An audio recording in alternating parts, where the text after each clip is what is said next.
ఒక రోజున ఏడుస్తూ పాడుకున్నాడు ఆయన. నన్ను బ్రోవామని చెప్పావే సీతమ్మ తల్లి, నన్ను బ్రోవామని చెప్పావే, అమ్మా ఇంత కష్టపడుతున్నానమ్మా కాపాడమని చెప్పమ్మా అని.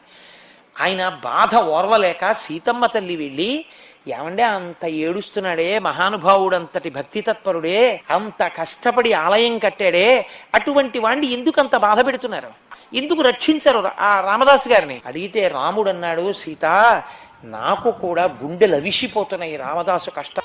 లోకంలో వేదము చెప్పిన శాసనం ఒకటి ఉంది. ఇతను గత జన్మలో ఉండగా ఒక చిలుకని తీసుకెళ్లి పంజరంలో పెట్టి బాధ పెట్టాడు, బయటికి వెళ్ళడానికి లేకుండా చేశాడు.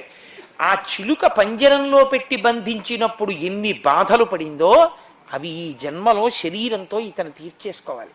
ఎప్పుడు పూర్తయిపోతుందా వెళ్ళి కనపడదామని నేను కూడా అగ్గగ్గలాడిపోతున్నాను, ఇప్పుడా 12 ఏళ్ళు పూర్తవుతాయా అని.